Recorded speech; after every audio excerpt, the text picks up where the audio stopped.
안녕하세요. 저는 피는 한 방울도 안 섞인 여동생이 생겨 하루하루 행복하게 지내고 있는 한 여성인데요. 그냥 아무것도 없이 마음 가는 사람이 있다고 하죠. 저는 그 사람이 바로 저의 동서랍니다.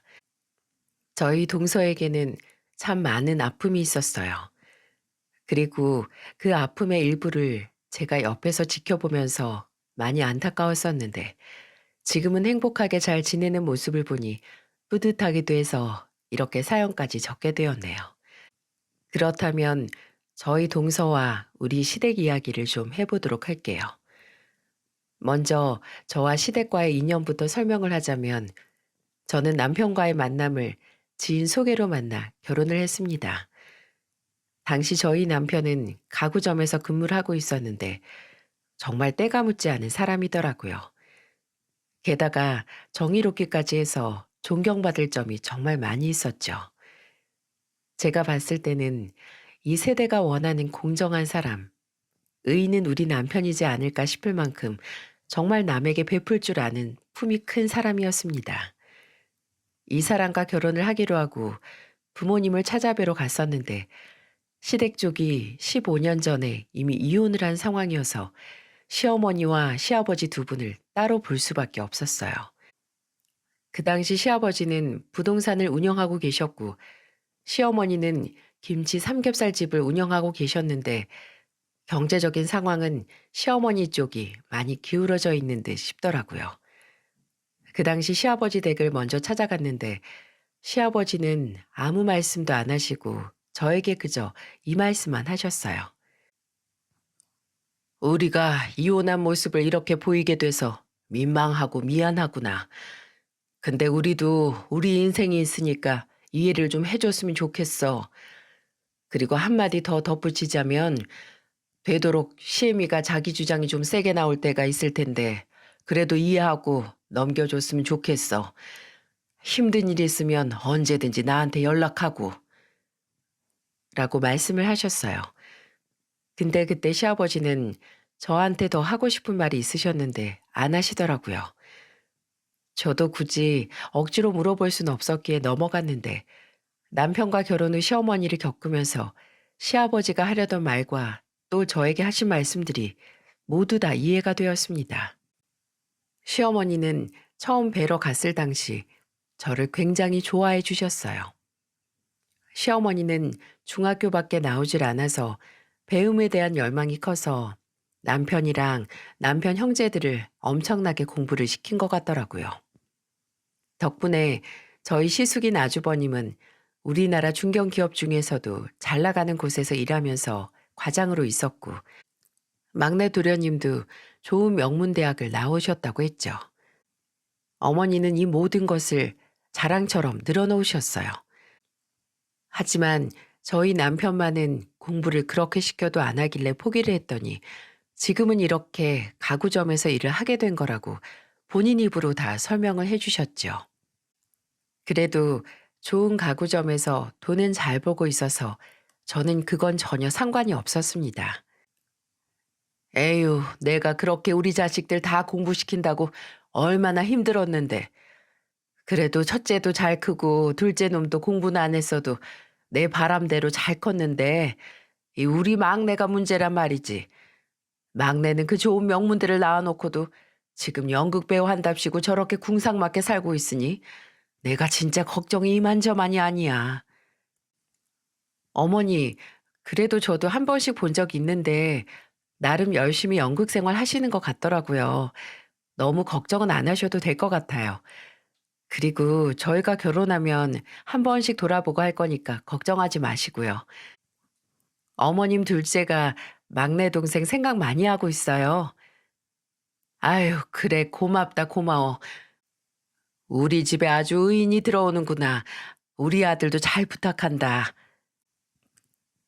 시어머니는 저한테 막내 도련님 걱정까지 내비치셨어요.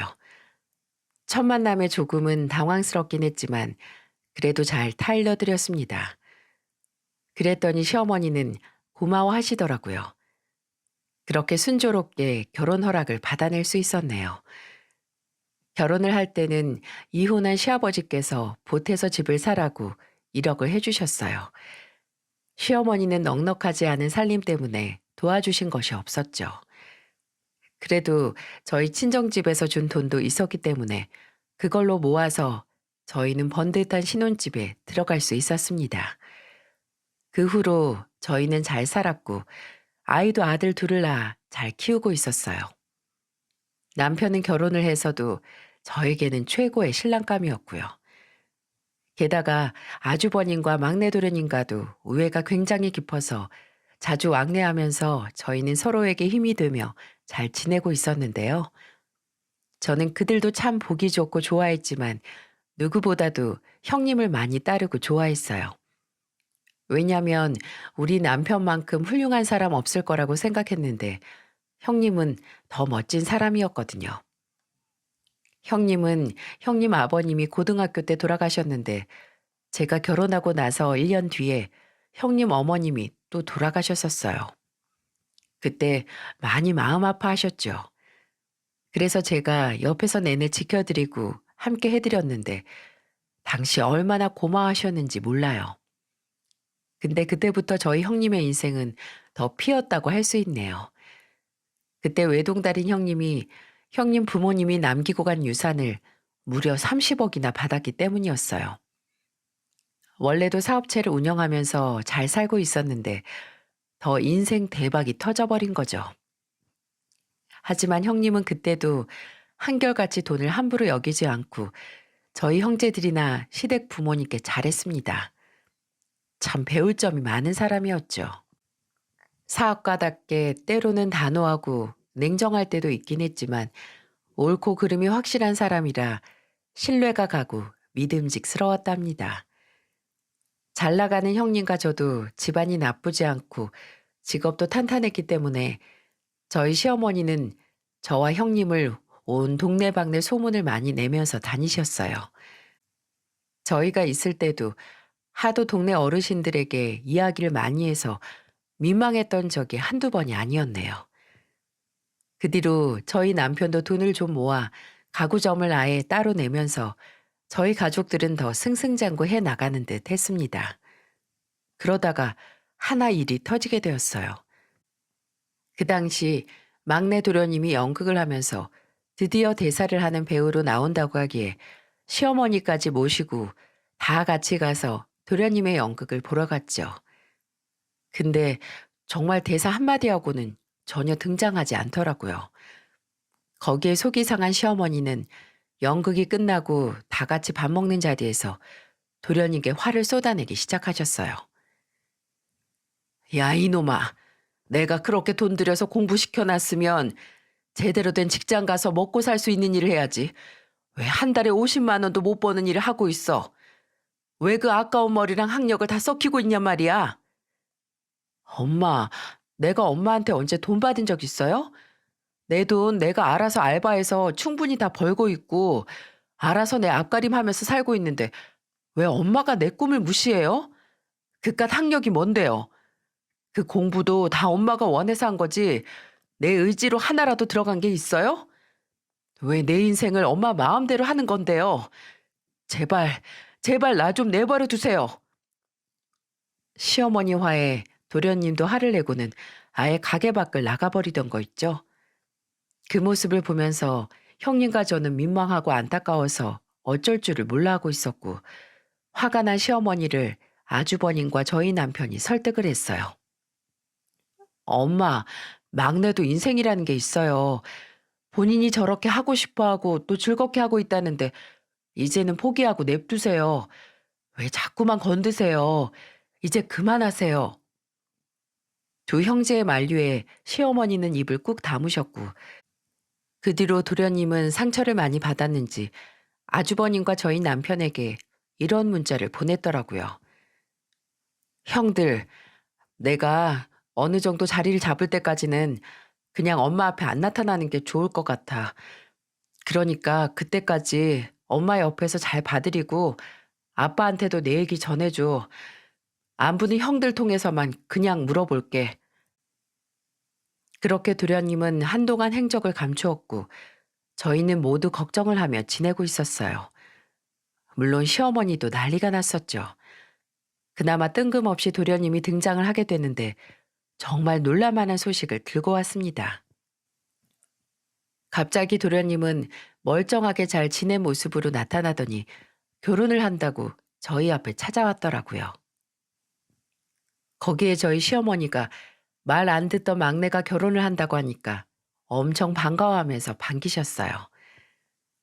어머나, 우리 막내가 장가를 들겠다고? 그래, 그래. 결혼이라도 하면 그 지긋지긋한 배우 관두고 지 처자식 먹여 살리려고 사람다운 일 하겠지. 안 그러냐? 그래, 너무 잘 됐다. 너무 잘 됐어. 우리 집안에 아주 구세주가 나타나는구나. 그 이야기에 도련님은 아예 소개를 시키러 예비동서를 데리고 시어머니 집으로 찾아왔어요. 저희 온 형제가 다 그 자리에 함께 모였고 저는 도련님이 데리고 온 예비동서를 보고 정말 깜짝 놀랐어요. 왜냐하면 정말 단아하고 부잣집 딸 같고 얼굴도 예쁘게 생겼거든요. 누가 봐도 부잣집 딸처럼 생겼었는데 여기에는 대박 반전이 있었어요. 저희 시어머니도 부티나는 모습이 마음에 들었는지 당시 동서를 엄청 반겨주시더라고요.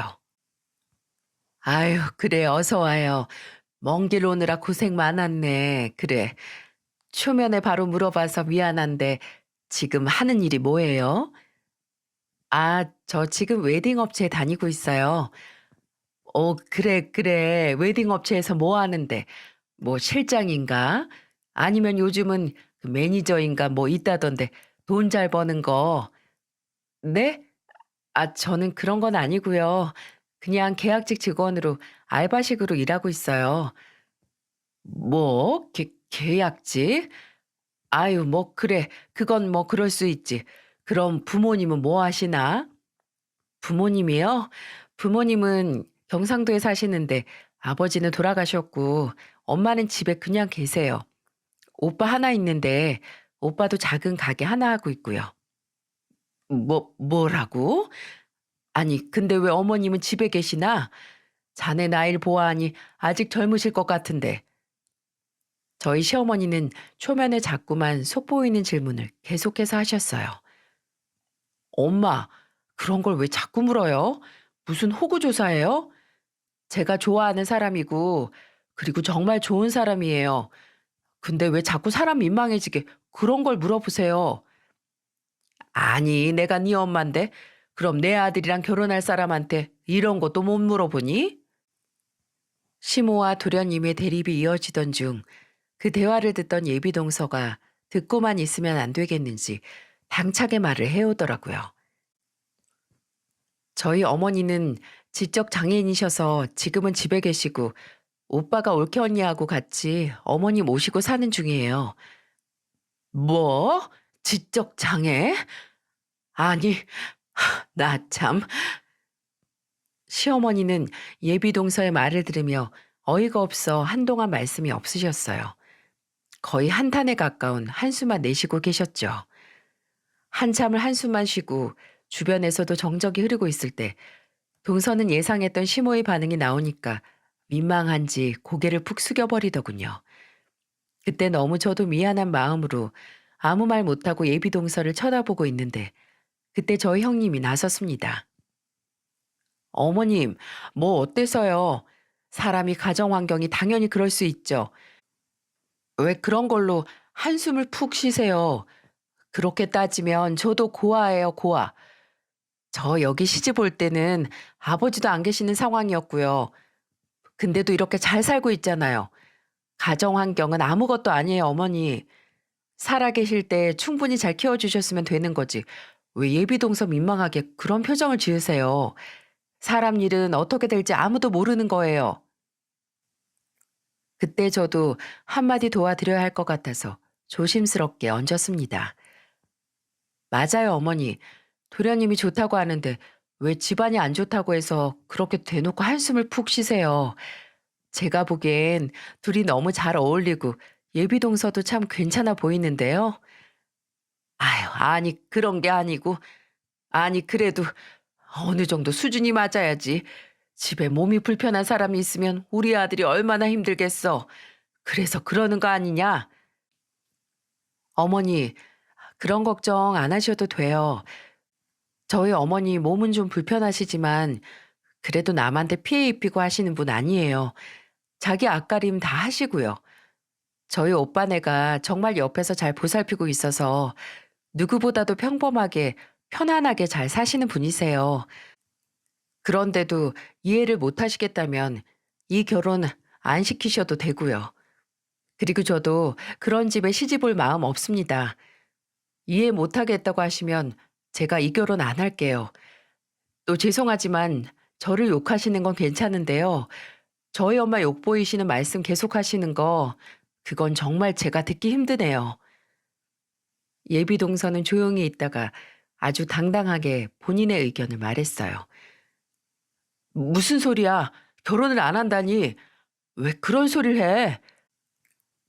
아니, 나도 내 입장이 있지만 어머님 입장도 있는 건 맞는 거잖아.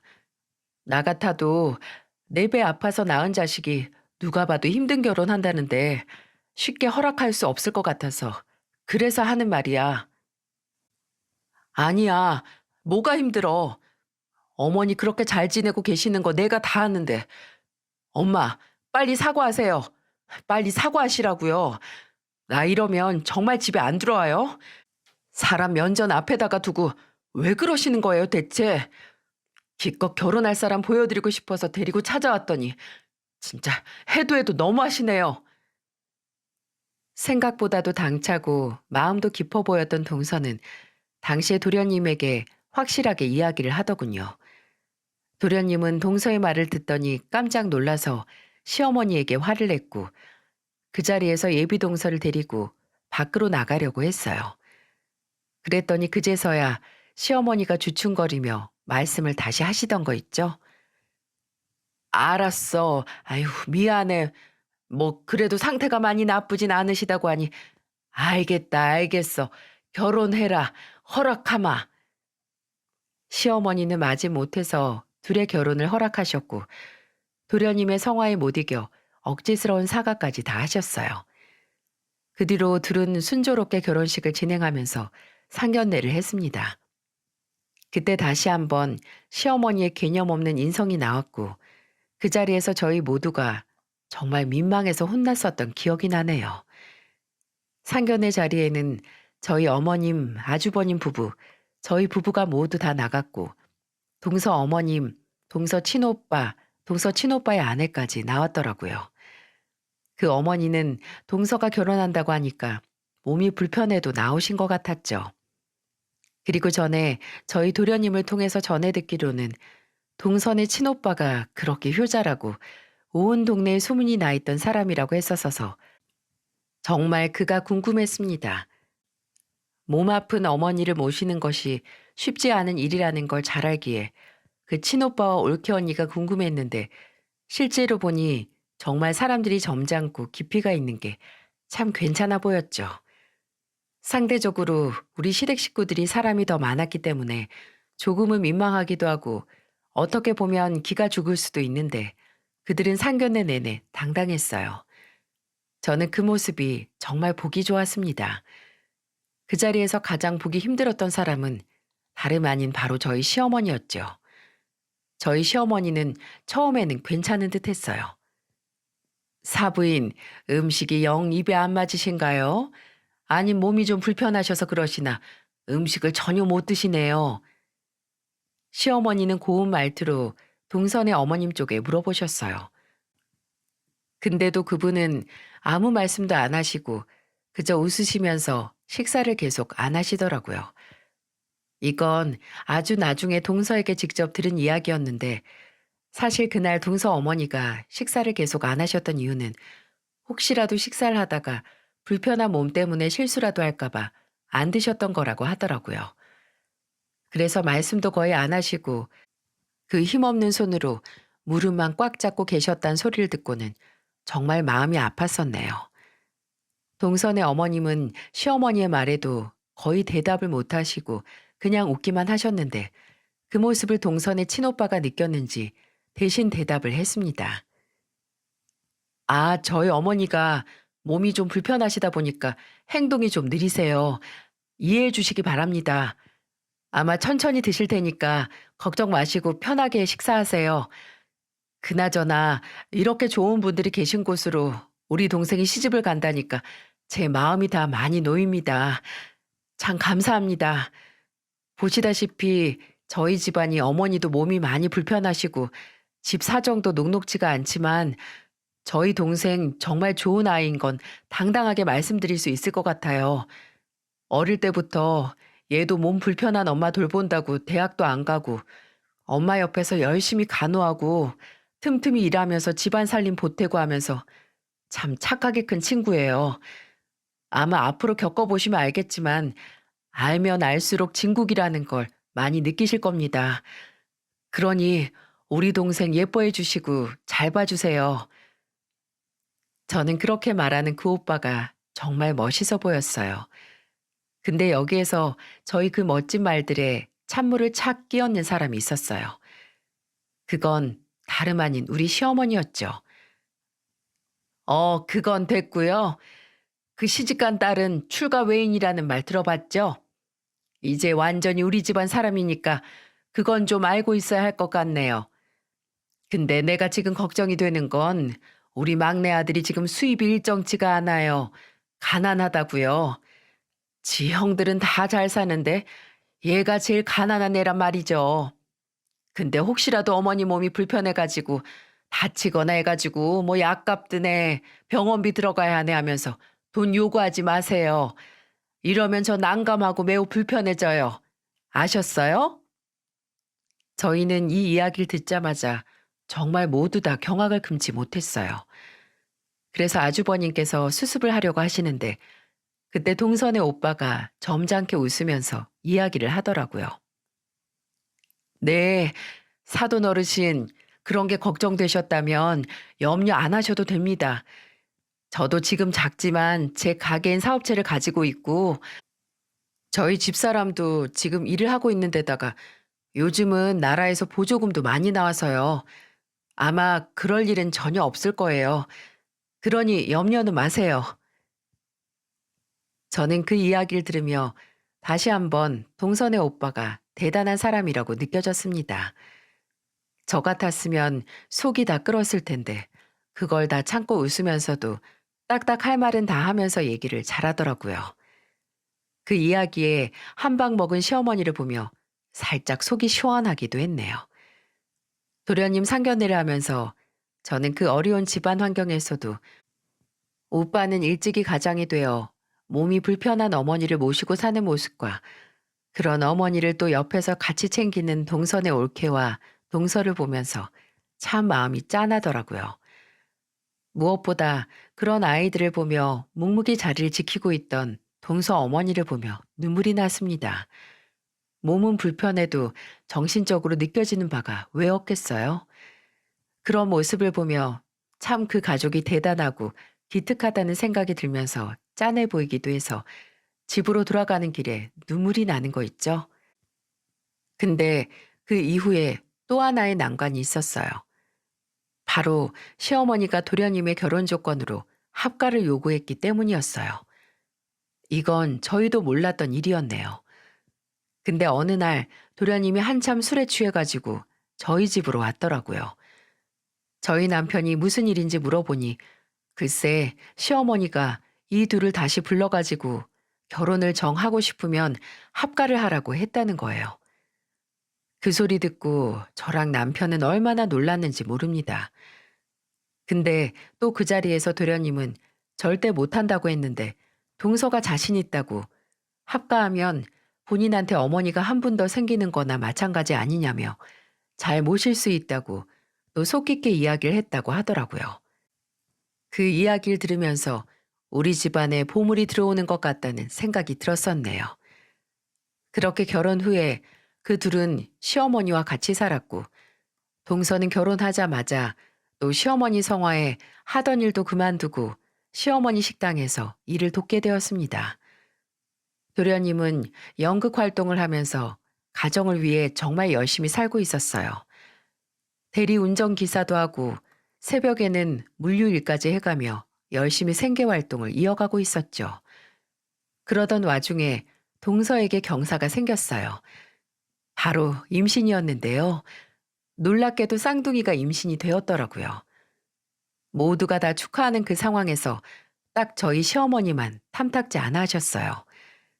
하지만 그래도 별다른 행동은 하지 않으셨기에 동서는 가끔씩 저랑 형님이 옆에서 돌아보면서 잘 케어를 해주고 있었습니다. 그렇게 거의 7개월째 되어 가던 때 동서는 거의 만삭이 되어서 몸을 가누기가 힘든 상황에 처해 있었어요. 그때부터는 저랑 형님이 시간 날 때마다 돌아가면서 식당에 가서 한 번씩 일을 도와주곤 했었는데요. 저희 시어머니는 정말 그 가누기 힘든 몸을 하고 있는데도 식당에 가면 동서에게 한 번을 쉬라고 하는 법이 없더라고요. 그래서 매번 저희가 가서 겨우 앉아 있으라고 하면 그때나 좀 쉬곤 했었어요. 그러다가 결정적인 사건이 일어나고 말았습니다. 당시 저는 일요일 낮에 가족들과 함께 여유를 즐기고 있었어요. 그런데 갑자기 동서한테서 전화가 온 거예요. 형님, 죄송한데 저한테 좀 와주시면 안 될까요? 너무 죄송해요. 뭐? 무슨 일이야, 동서? 설마 또 어머님이 뭐라고 하신 거야? 아, 참. 어디야? 빨리 말해. 지금 바로 갈 테니까. 그날은 밖에 비도 오는 날이었는데 동서가 울면서 저에게 전화가 왔고 저는 걱정스러운 마음에 얼른 달려나갔습니다. 아니나 다를까 동서가 말한 장소로 가니 동서는 완전히 몰골이 엉망이 되어서 큰 짐가방을 하나 싸들고는 저를 기다리고 있더라고요. 아니 이게 무슨 일이야? 아니 동서 어디 아파? 몸은 왜 이렇게 또 불덩이야? 저는 엉망이 된 동서의 머리를 만져주다가 불덩이처럼 뜨거운 이마를 만지며 깜짝 놀랐어요. 그래서 그 자리에서 얼른 병원부터 데리고 갔어요. 몸 상태가 너무 걱정이 되는 게 혹시나 뱃속에 있는 조카들까지 잘못되었을까봐 덜컥 겁이 나더라고요. 다행히도 조카들에게는 문제가 없었고 동서도 간단하게 병원에서 처방을 받는 정도만 되어서 얼른 저희 집으로 데리고 왔습니다. 저는 제일 먼저 도련님에게 연락을 하려고 했지만 동서가 그때는 연락을 못하게 하더라고요. 너무 걱정이 되긴 했지만 우선은 동서가 안정을 취하는 게 우선일 것 같아 도련님에게 전화하는 건 뒤로 미루고 저희 집으로 데리고 가 쉴 수 있도록 했어요. 그러고 나서 저희 집에서 동서에게 모든 자초지종을 들을 수 있었죠. 저는 동서가 울면서 하는 이야기를 들으며 경악에 경악을 금치 못했어요. 사건은 이러했습니다. 어젯밤 도련님이 동료 연극 배우들이랑 술을 마시다가 선배랑 시비가 붙었는데 거기에서 글쎄 도련님이 거의 일방적으로 그쪽을 때려버렸다고 하더라고요. 그래서 결국에는 경찰서까지 가게 되었고 거기에 동서와 시모가 보호자로 불려나가게 되었다고 했죠. 결국 동서의 긴 설득 끝에 합의금과 병원비까지 내주는 것으로 하고 일은 잘 마무리되었다고 하더군요. 그날 그 셋이 집에 들어가서는 또 시어머니의 성화에 한바탕 난리가 났다고 했어요. 아니 넌 그러니까 내가 연극인가 모식인가 하는 거 때려치우라고 했지? 뭐 한다고 그걸 그렇게 고집을 피워서 일을 자꾸 만들기는. 하여간에 뭐 하나 제대로 하는 게 있어야 말이지. 아휴 꼴 보기 싫어. 이래서 집안의 여자가 제대로 들어와야 한다고 하는 거야. 쟤만 우리 집에 안 들어왔어도 너 장가 잘 가서 아마 지금쯤 떵떵거리면서 살고 있을 거다. 근데 이게 무슨 꼴이냐고? 아유 속 터져. 라며 동서를 또 비꼬고 내리까는 말을 한참 하셨다고 해요. 거기에서도 동서는 일단 도련님 일로도 너무 놀라고 진이 빠진 상황이라 아무 말 안 하고 조용히 넘겼다고 했어요. 근데 문제는 그 다음 날이었습니다. 다음 날 아침에 동서는 도련님을 출근시키고 나서 몸이 너무 좋지 않다는 걸 느꼈대요. 그래서 시어머니에게 오늘 하루만 일을 좀 쉬면 안 되겠냐고 이야기를 하니까 그때 나온 시어머니의 반응이 정말 상상도 못할 수준의 반응이었죠. 시어머니는 그 이야기를 듣자마자 바로 주변에 있던 파리채를 들고 와서는 동서를 여기저기 때리며 화를 냈다고 하더라고요. 이야, 너는 네 남편 간수도 제대로 못하는 게 어디서 아프다고 일까지 못한다고 하는 거냐? 어? 너 어디서 지금 아파서 일을 못하겠다는 소리를 하는 거냐고? 이게 우리 집을 말아먹어도 정도가 있지? 맞아야 정신 차릴래? 어? 네가 지금 내 집에서 월급을 안 받는 것도 아니고 지금 그 인간들 합의금이랑 병원비까지 다 물어줘야 한다면서 그거 메꾸려면 너 지금 네 몸을 던져도 시원찮아. 근데 뭐? 지금 몸이 아파서 쉬겠다는 소리가 나오냐? 어? 이 이야기를 하며 또 파리채를 휘두르길래 그때 동서가 그 파리채를 든 손을 탁 잡아서 저지시키고는 더는 못 참고 폭발을 해버렸다고 했습니다. 어머니, 이게 무슨 짓이에요? 정말 해도 해도 너무 하시는 거 아니에요? 네, 제가 이 집에 들어와서 많이 보태드린 건 없어요. 근데요, 어머님이 저한테 월급 얼마나 제대로 주셨는데요? 생활비로 까고 어머니 용돈 한답시고 까고 하면서 저한테 주신 돈이 얼마나 되는데요. 저도요, 몸 불편하고 정신 온전하지 않은 엄마지만 그래도 우리 엄마 귀한 딸이에요. 근데 어머님이 무슨 권리가 있어서 저를 이렇게 막대하시는 건데요. 알았어요. 그렇게 제가 못마땅하시면 제가 나가겠습니다. 제가 이 집 나갈게요. 남편이랑도 이혼할게요. 근데 동서 말로는 여기까지만 하면 그래도 시어머니가 아주 조금이나마 정신을 차릴 줄 알았는데 그게 전혀 아니었다고 하더라고요. 오히려 동서가 거의 울부짖다시피 시어머니에게 이야기를 했는데도 불구하고 거기에서 시어머니는 더 분을 내며 다시 한번 동서에게 파리채를 때리려고 반대 손으로 손을 막 휘두르려고 했다는 거예요. 거기에서 동서는 진짜 이제는 안 되겠다 싶어서 정말 초인적인 힘을 발휘해 시어머니에게서 파리채를 뺏어들고는 본인에게 달려드는 시어머니의 머리채를 잡아채고는 본인한테서 확 떼어버렸다고 했어요. 그만하라고. 나도 힘들다고. 사람이 왜 이렇게 못됐어? 이제 그만해. 나 이제 당신 내 시모로 인정 못해. 여기서 아예 인연 끊어버리자고요. 나도 이제 아주 진절머리가 나니까 다 때려치우고 그만하자고요. 내 뱃속에 있는 당신 손주들은 볼 생각도 하지 말아요. 당신 나 없으면 뼈저리게 후회하면서 느낄 거야. 나한테 무슨 실수를 저질렀는지. 그리고 당신이 무엇을 잃었는지. 동서는 시어머니에게 이렇게 말을 해버리고는 방에 들어와 짐을 싸고 집에서 나와 도련님도 보기가 싫어 저한테 전화를 한 거라고 하더군요. 저는 그 이야기를 듣고는 너무나 화가 나서 곧장 도련님에게 전화를 했습니다. 도련님, 빨리 오세요. 저희 집으로 당장 오시라고요. 동서 지금 죽다 살아났어요. 같이 살면 동서를 지켜줘야지. 왜 지금 사람을 이 지경까지 만들어 놓냐고요. 동서한테 이혼당하고 싶지 않으면 당장 오세요. 당장. 도련님은 저한테 이야기를 듣자마자 놀라서는 바로 저희 집으로 찾아왔어요. 저희 집에 오자마자 저는 남편이 말리기도 전에 도련님에게 한참 퍼부었습니다.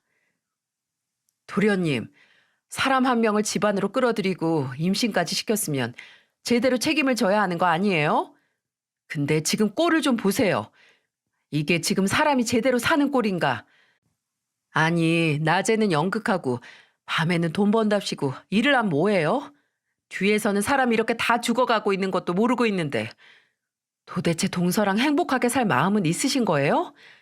동서 지금 어쩌고 왔는지 아세요?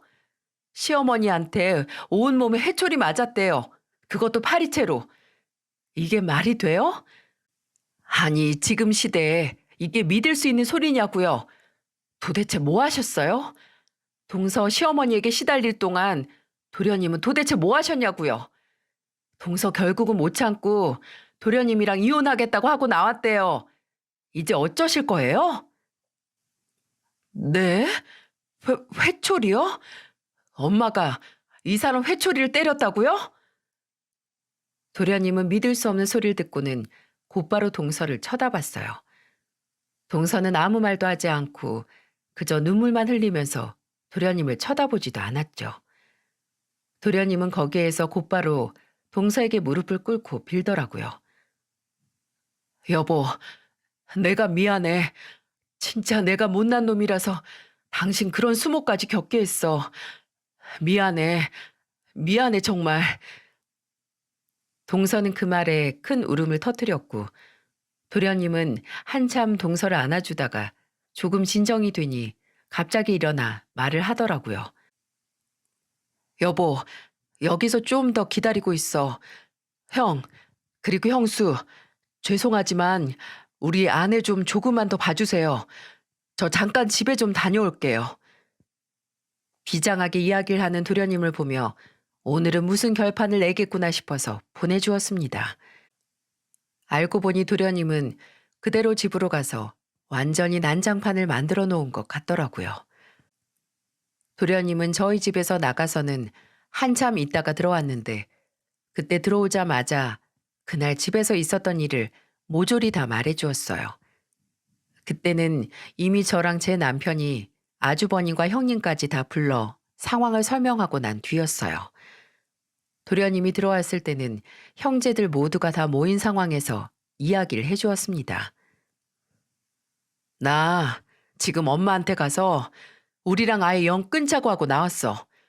집에 있는 물건 다 때려 부수고 진짜 그 집안에 있는 물건 하나하나 다 꼴보기가 싫어서 그냥 다 헤집어 버리고 나와버렸어. 그리고 진짜 엄마한테 속에 있는 말 다 해버렸어. 나 형들보다 부족한 거 안다고. 나도 내 인생 한심한 거 아는데 우리 집사람까지 무시받는 거 나 못 참는다고. 그래서 앞으로 다시는 나랑 내 마누라랑 우리 애들 찾지 말라고 했어.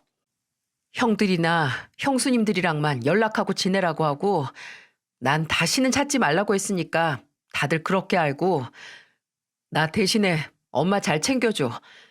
난 이제 더는 엄마랑 상종을 못 하겠으니까. 저희 나머지 형제들은 그 이야기를 들으며 한참을 말을 하지 못했어요.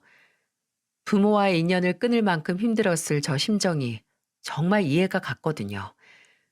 그렇게 도련님의 하소연을 들어주면서 앞으로 어떻게 해야 하나 고민을 하고 있을 때 저희 부부와 아주버님 부부 전화에 불이 나게 벨소리가 울리기 시작하더라고요. 딱 보니까 시어머니였고 시어머니는 저희들에게 하나하나 다 전화를 하고 있었습니다. 저희는 우선 모두 조용히 한 다음에 시어머니의 상태를 파악하기 위해 형님에게 전화를 받아보시라고 했고 형님은 스피커폰으로 해놓고는 전화를 받았어요. 그랬더니 여전히 정신을 못 차린 시어머니는 형님에게 하소연을 하기 시작하더라고요. 야, 애미야. 내가 진짜 셋째를 잘못 키웠다. 우리 셋째를 잘못 키워도 너무 잘못 키웠어.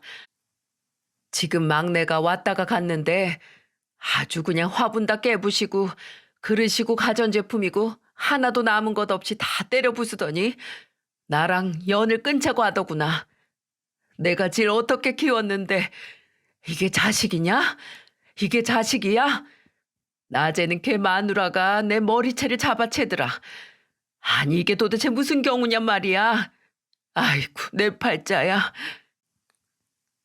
근데 거기에서 저희 형님이 시어머니 편을 들어줬을까요? 아니요. 사실 저희는 형님네가 오자마자 아주버님과 형님에게 동서 이야기를 해주었고 그 이야기를 들으며 동서가 시어머니 머리채를 잡은 것에 대해 뭐라고 한 게 아니라 오히려 열렬히 잘했다고 응원을 해주고 있었어요. 시어머니는 그동안 저희가 보기에도 민망하고 화가 날 정도로 동서를 막대하셨거든요. 저와 형님의 갖은 만류에도 전혀 통하지 않았고 그때마다 동서에게 참지 말고 맞받아 치라고 했는데도 동서는 그때마다 똑부러지게 할 말은 다 하면서도 선 넘지 않고 어머니께 최선을 다해 공경을 했습니다. 그런데도 돌아오는 결과가 이랬던 거예요. 그때 그 하소연을 들어주던 형님이 반격에 나서기 시작했어요. 어머니, 한 번 제 얘기 좀 들어보세요. 그럼 어머니 혹시 저도 막내 동서처럼 집안 사정이 안 좋고 돈이 없었다면 저한테는 어떻게 하셨을 것 같으세요? 그때도 지금 저한테 하시는 것처럼 금이야 오기야 잘해 주실 건가요? 아니요. 제가 보기엔 아니에요. 어머님은 저한테도 동서한테 하는 것처럼 하실 것 같아요. 그쵸? 어머님은 진짜 너무하시네요. 어머니, 도대체 그놈의 집안 환경이 뭔데요? 돈이 없는 게 뭔데요? 왜 아무것도 아닌 것 때문에 동서를 이렇게 못 살게 구세요? 전부터 말씀드렸지만 도련님이 돈 없는 게 성공 못하는 게 왜 동서 때문인데요? 동서라도 있으니까 지금 도련님이 연극하면서도 나가서 돈 벌고 하면서 사람 구실 하는 거 아니에요. 왜 그걸 몰라주세요? 그리고 이건 정확하게 말씀드리는데요. 어머님이 동서한테 하신 행동을 보니까 정말 저도 보기 힘드네요. 그래서 말인데요. 저 앞으로 어머니께 보내드리는 용돈 다 끊겠습니다. 어머님은 이제 보니까 저를 좋아하시는 게 아니라 제 돈을 좋아하시는 것 같아서요. 저는 어머님한테 돈 주는 기계가 아니에요. 그러니 앞으로 용돈 다 끊겠습니다. 뭐? 아니, 용돈이랑 그게 무슨 상관이야? 용돈을 갑자기 왜 끊는다는 거야?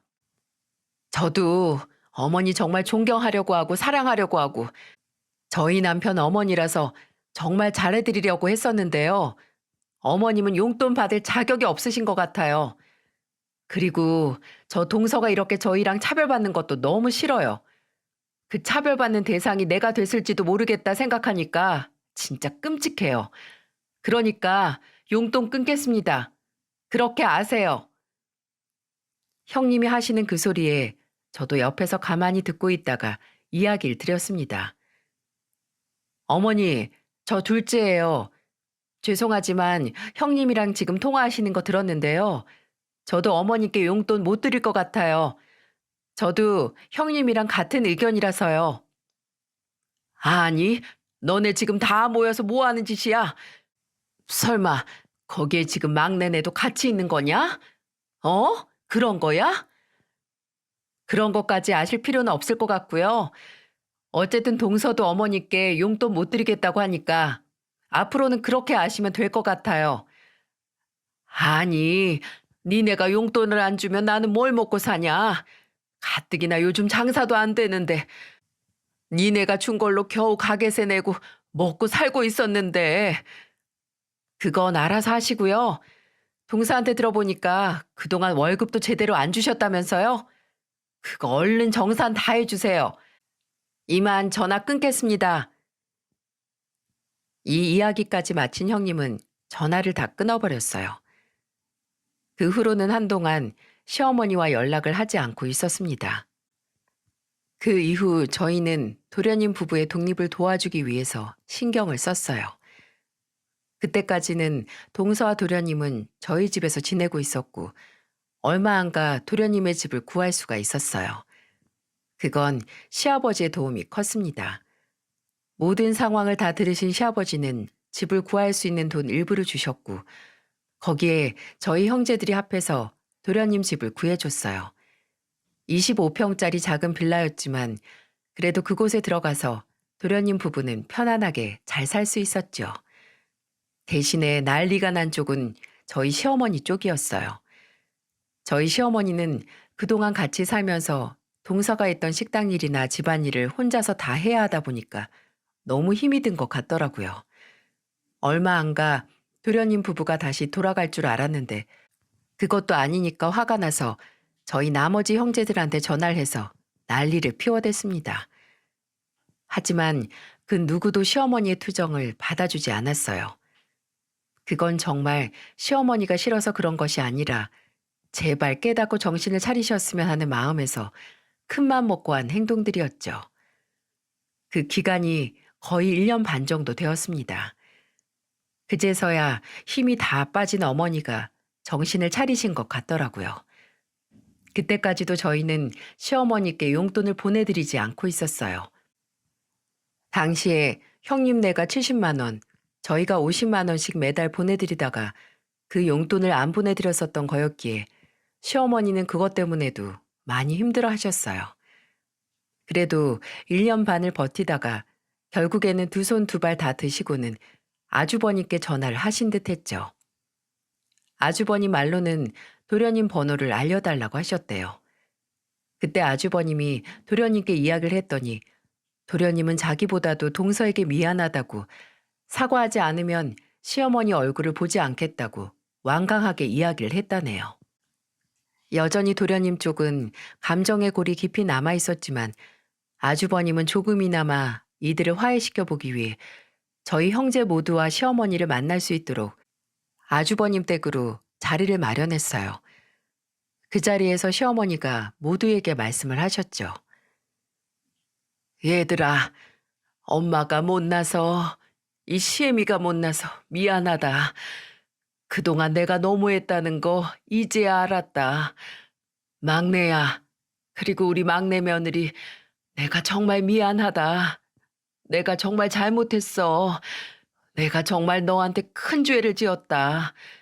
어떤 말로도 용서가 안 되겠지만 내가 다 잘못했어. 미안하다. 부디 용서해다오. 내가 정말 염치가 없는 거 아는데 우리 막내 손주들 한 번만 안아보면 안 될까? 시어머니는 눈물까지 흘리면서 진심으로 사과를 하셨어요. 하지만 동서는 여전히 시어머니가 용서가 안 되었는지 눈도 마주치지 않고 겁을 하고는 쌍둥이 조카들을 데리고 다른 방으로 들어가 버렸어요. 거기에 시어머니는 원래 같았으면 노발대발하며 동서를 또 비난했을 텐데 그때는 정말로 다 힘이 빠졌는지 이렇게 말씀을 하시더라고요. 내가 못나서 내가 어리석어서 미안하다. 그래, 한 번에 용서하기 쉽지 않겠지. 근데 나도 정말 힘들었다. 막내 너는 맨날 성공도 못하고 여기저기 사고만 치고 다니지. 나도 풀 곳이 필요했어. 엄마, 풀 데가 없어서 금쪽 같은 며느리한테 풀어요? 됐고요. 전 아직 엄마 볼 생각 없어요. 아직 보기 너무 힘드니까. 당장 나가주세요. 도련님은 여전히 화가 풀리지 않았는지 어머님을 그대로 그 집에서 내쫓아 버리셨어요. 그 뒤로도 또 시간이 흘렀지만 여전히 저희 도련님 부부는 시어머니를 보지 않고 있어요. 저희만 명절 때나 시어머니와 왕래를 하고 있네요. 시어머니는 도련님 부부를 걱정 많이 하고 있으신 상태예요. 반성을 많이 하셔서 얼마 전에는 도련님 통장으로 200만 원 보내고는 잘 지내고 있냐고 문자도 보냈다고 하시더라고요. 이제는 정말 정신을 많이 차리신 것 같아요. 저희한테도 만나기만 하면 도련님하고 동서랑 애들 걱정하시면서 많이 힘들어하고 계시거든요. 그래서 저희도 얼마 전부터는 어머니께 용돈도 다시 보내드리면서 양쪽을 다 챙기며 지내고 있네요. 도련님은 연극을 그만두고 현재는 직장을 다니고 있어요. 아마 학력이 좋기 때문에 직장을 구하는 데는 어려움이 없었을 거예요. 다행히도 자리를 잘 잡고 지내고 있는 것 같더라고요. 동서도 아주 잘 지내고 있네요. 어제는 저희 애들이랑 동선의 애들이랑 모여서 아기들 전용 수영장도 다녀왔어요. 애들이 어찌나 잘 크는지 볼 때마다 아주 사랑스럽다니까요. 우리 동서도 다시 직장 다니면서 많은 안정을 찾고 있어서 얼마나 보기 좋은지 모릅니다. 참 파란만장한 우리 가족사였는데요. 저는 비록 동서가 제 친동생은 아니지만 그래도 동서만 보면 마음이 짠하고 참 착한 아이라는 생각이 들어서 평생 옆에서 지켜주면서 친언니처럼 잘 지내고 싶어요. 우리 동서도 그 마음을 아는지 저나 형님을 얼마나 잘 따르는지 모릅니다. 여러분, 저희 시댁 이야기를 들으면서 어떠셨나요? 어딘가에는 있을 법한 이야기라는 생각 들지 않으셨나요? 세옹지마라는 말 아시죠? 사람 인생은 어떻게 될지 모릅니다. 우리 도련님도 정신 못 차리고 연극만 하다가 끝날 줄 알았는데 이렇게 예쁜 색시 만나서 정신 차리고 착실하게 살지 누가 알았겠어요? 물론 연극을 하던 우리 도련님도 멋있었지만 지금은 이렇게 가정을 지키겠다고 더 현실을 직시하고 최선을 다해 사는 모습을 보니 뿌듯하고 보기 좋습니다. 앞으로도 저희 가족들을 응원해 주시고 여러분들도 하시는 모든 일, 모든 것이 다 잘 되시길 바랄게요. 함께 해주셔서 감사합니다.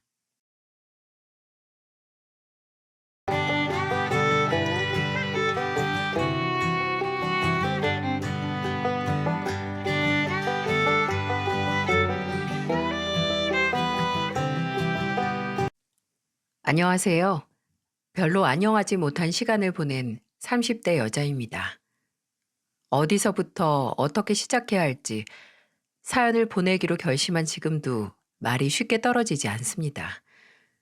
그래도 제가 사랑했던 사람의 억울함을 조금이라도 풀어주고 또 본인이 얼마나 사랑을 받고 사랑을 받을 만했던 사람인지 알려주고 싶어서 이렇게 사연을 보내게 됐어요. 저는 첫사랑을 남들보다 배는 늦게 만난 것 같아요. 첫사랑보다는 늦사랑이라고 해도 될 정도로요. 물론 이전에 연애를 안 해본 건 아니지만 정말 사랑이라고 할 수 있는 감정을 느낀 건 한 명뿐이었거든요. 바로 제 남편이죠. 남편은 제가 36살 때 제가 일하는 금거래소에서 함께 일하는 언니의 소개로 만나게 됐어요. 그 언니는 고향이 강주인데 저랑 5년간 함께 일하고 사무실에서 가장 친하기도 해서 같이 여행도 자주 갔거든요.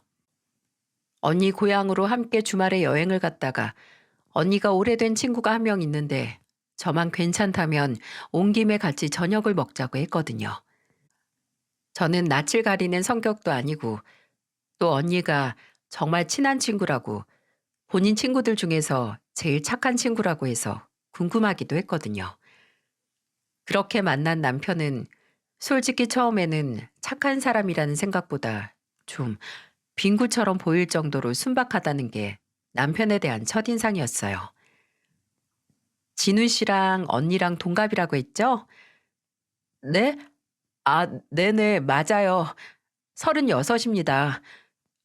뭔 소리야? 너 올해 38이야. 36은 윤주지. 왜 갑자기 나이를 깎아? 어? 맞네. 순간 착각했어. 제가 무슨 말만 걸면 되게 당황하고 말도 더듬거리고 눈도 못 맞추시는 거예요. 나중에는 너무 긴장한 게 보여서 미안해서 말도 못 걸었는데 근데 또 그렇게 긴장을 하면서도 제게 먼저 말을 걸려고 하고 제가 먹으려는 안주가 멀리 있으면 그릇을 제 앞으로 놔주더라고요. 그릇을 든 손이 발발 떠는 게 눈에 다 보이는데 그 모습에 묘한 호감을 느꼈어요. 그날 제가 먼저 남편에게 제 번호를 주고 먼저 톡을 해서 연락을 하기 시작했는데 진짜 제가 톡을 하나 보내면 3분 내로 답이 바로바로 오더라고요. 솔직히 별로 중요한 내용도 아니었거든요. 뭐 밥 먹었냐? 나는 뭐 먹었는데 맛있더라. 퇴근하고 싶다. 아직도 화요일이다. 뭐 이런 거요. 근데 그런 제 문자에 10분 정도 답이 늦어지면 나중에 미안하다. 일하느라 못 봤다고 안절부절하고요. 그 사람은 광주에 있는 대기업 소재의 자동차 공장에서 생산직으로 일하고 있었는데 근무 중에 휴대폰을 잘 못 보는 걸 저도 알고 있었는데 말이죠. 여러분도 예상하셨겠지만 연애 역시 제가 먼저 다가가서 하게 됐어요. 솔직히 저는 이 남자가 대체 언제 제게 진지하게 만나보자 얘기를 꺼낼지 궁금했거든요. 광주에 사는 사람이 거의 3개월 동안 매주 주말마다 서울로 저를 만나러 오는데 그냥 지인을 통해 만난 아는 동생이 보고 싶어서 오는 건 아닐 거 아니에요. 오늘이 그날이겠지 하는 마음으로 나가면 그냥 제가 먹고 싶은 거 먹이고 제가 가고 싶은 곳 같이 가고 아무 말 없이 저를 집까지 데려다 주길래 하루는 너무 답답해서 제가 먼저 말했어요. 언제쯤 나한테 고백할 거예요? 라고 말이죠. 저는 사람 얼굴이 몇 초 만에 그렇게 빨개질 수 있다는 걸 남편 덕분에 알았습니다. 술도 못해서 소주 2잔만 마셔도 취하는 사람이 이상하게 얼굴은 안 빨개져서 체질이 그런가 보다 했는데 부끄러울 때는 불 붙은 것 마냥 화르륵 하고 빨개지더라고요. 그렇게 저희는 제 그 한마디로 기다렸다는 듯 연인이 됐습니다. 남편은 한 주도 빼놓지 않고 금요일 저녁에 서울로 와서 저와 주말을 통째로 함께 시간을 보냈고, 피치 못할 사정으로 못 오는 날에는 토요일, 일요일 중 하루 잠깐 와서 제 얼굴만 보고 가기도 했어요. 많이 못 만나는 만큼 보고 싶은 게 장거리 연애의 장점이자 단점인데요. 그리운 만큼 애틋하고, 얼굴을 많이 못 봐서 연애 기간이 길어도 풋풋한 감정을 느낄 수 있었어요. 그렇게 1년을 넘게 만나도 늘 연애 초반처럼 설렜지만, 그래도 만난 지 1년 4개월 만에 혼전 임신이 됐을 때는 많이 놀랐네요. 얼마나 놀랐냐면, 이 사실을 남편에게 알리는 게 고민이 돼서 남편에게는 몸이 안 좋다고 하고 그 주에는 오지 말라고 했었어요. 그냥 얼굴을 보면 바로 말할 것 같은데 그게 무섭더라고요. 근데 대체 그 주 데이트는 쉬자는 제 목소리에서 뭘 감지한 건지 그 다음 주 수요일에 월차를 내고 서울로 저를 만나러 왔더라고요. 혼자 더 마음을 정리하려고 했는데, 저는 저녁에 저를 사무실까지 데리러 온 남편의 얼굴을 보자마자 제가 임신했다고 말해버렸습니다. 저는 속이 복잡한데 남편은 제 고백을 듣자마자 두 손으로 입을 막더니 이내 어린아이가 거대한 5층짜리 케이크를 본 것처럼 세상에서 가장 행복한 표정을 짓더라고요. 그리고 저를 안아주며 혼자 고민하게 해서 미안해, 정말 미안해 라고 했어요. 그 품에 안기니 복잡했던 마음이 스르륵 다 풀어져 녹더라고요. 뭐하러 나 혼자 끙끙거리며 고민했나 싶기도 했고요. 그날부터 남편은 혼자 결혼 준비를 시작했습니다.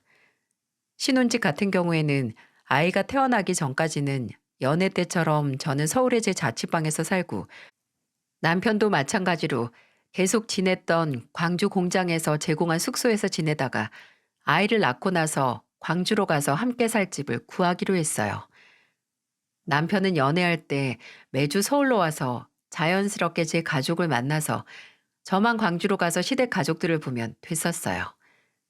근데 그게 가장 첫 관문이자 가장 큰 난관이었네요. 시댁에 초대를 받고 갔을 때 처음에 놀랐던 건, 저는 항상 남편에게 형만 있는 줄 알았거든요. 서로 가족 얘기를 하면 형이나 어머니 그리고 아버지가 10년 전 화물차 운전 중 사고가 나셔서 하반신 마비가 됐다는 얘기만 했었어요. 누나는 진짜 스쳐 지나가는 이야기로도 꺼내지 않았습니다. 그래서 시댁에 갔을 때 시댁의 시부모님과 그리고 아주버님으로 보이는 분, 그리고 그 옆에 여자분이 있을 때 저는 당연히 제 형님인 줄 알았어요. 아주버님이 5년 전에 결혼했다는 말을 들었거든요. 근데 아주버님이 집사람은 오늘 친정에 일이 생겨서 못 왔다라는 말을 했을 때, 그럼 저 여자는 대체 누구란 말인가? 라는 의문이 제 머릿속을 떠다녔죠. 그때 옆에서 좀 당황한 목소리의 남편이 이런 말을 했죠. 오늘 누나 안 온다고 들었는데 왔네? 나중에 그 자리가 끝나고 남편이 저를 서울로 데려다 주는 길에 사과를 하면서 고백했어요. 누나가 있다는 걸 먼저 말 못해서 미안하다고. 근데 그럴 만한 이유가 있다면서요. 남편의 누나, 그러니까 제 시누이는 아이 둘 낳고 결혼 생활 중에 다른 남자와 바람이 나서 그 남자에게 결혼을 조건으로 5억 정도의 돈을 갈취해 혼인 빙자 사기로 징역을 살고 나왔다는 거예요.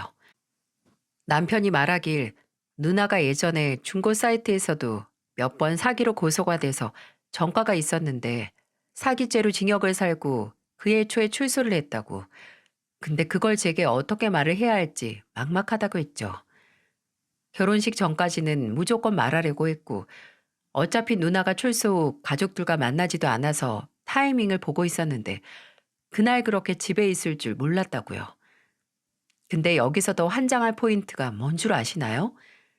시댁에 인사를 가서 겪은 충격적인 일이 이게 다가 아니었다는 겁니다. 진짜 문제는 따로 있었어요. 그건 바로 시어머니였습니다. 시어머니는 인사를 드리러 간 자리에서 제게 이런 말을 하셨어요.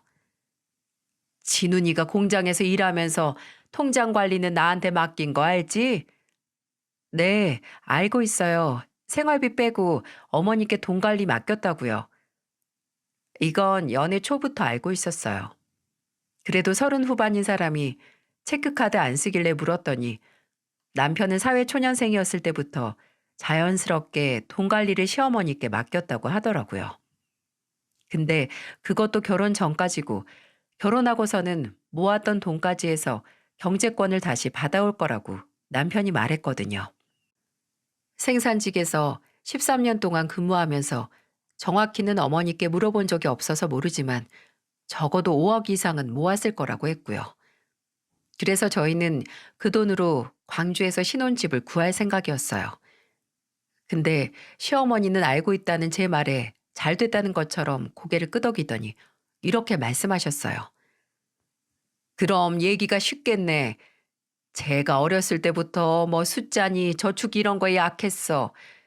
그래서 내가 안색에 막느라 얼마나 고생을 했는데. 그런데 그걸 결혼한다고 해서 홀랑 가져갈 생각은 아니지?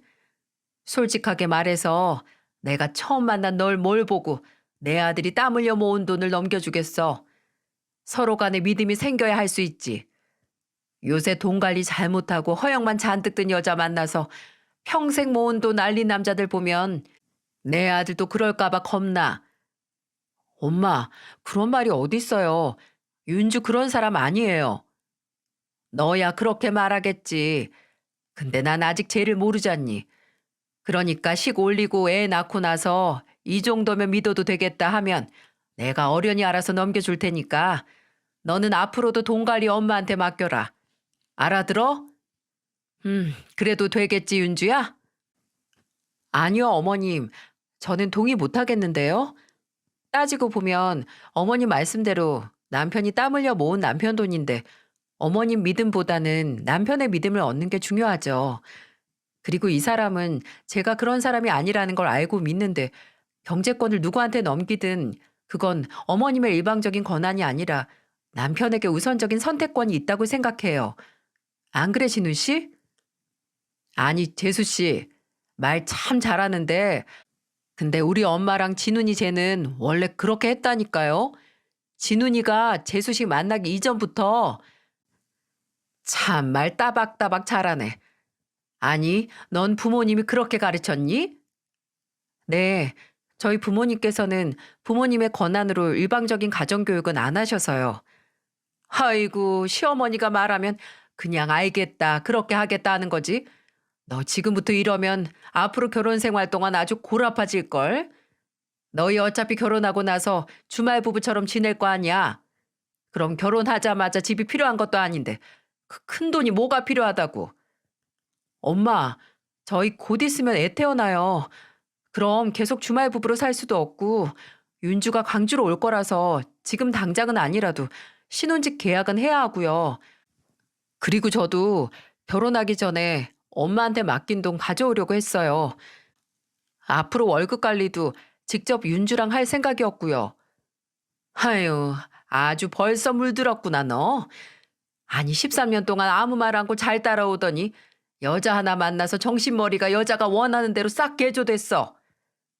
윤줄 만나서가 아니라 저 분명 엄마한테 통장 맡길 때 결혼하면 그때 달라고 했고 걱정 말라고 다 적금으로 돌려서 너 장가 갈 때 주겠다고 한 거 엄마예요. 이해가 안 가는데 도대체 왜 뺏기는 사람처럼 구세요?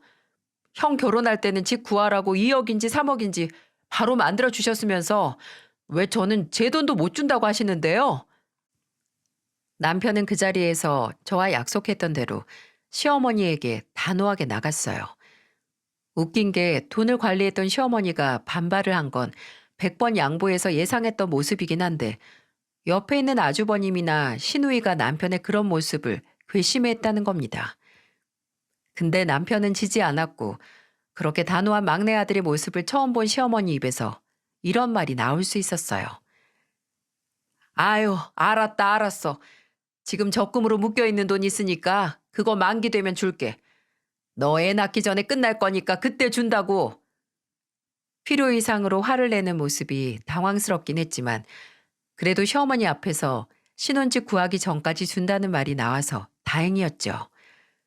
그 후에 남편은 제게 어머니가 원래 옛날부터 유독 통제가 심하고 본인이 안 하면 큰일 나는 줄 아는 사람이라고 하며 사과를 했습니다.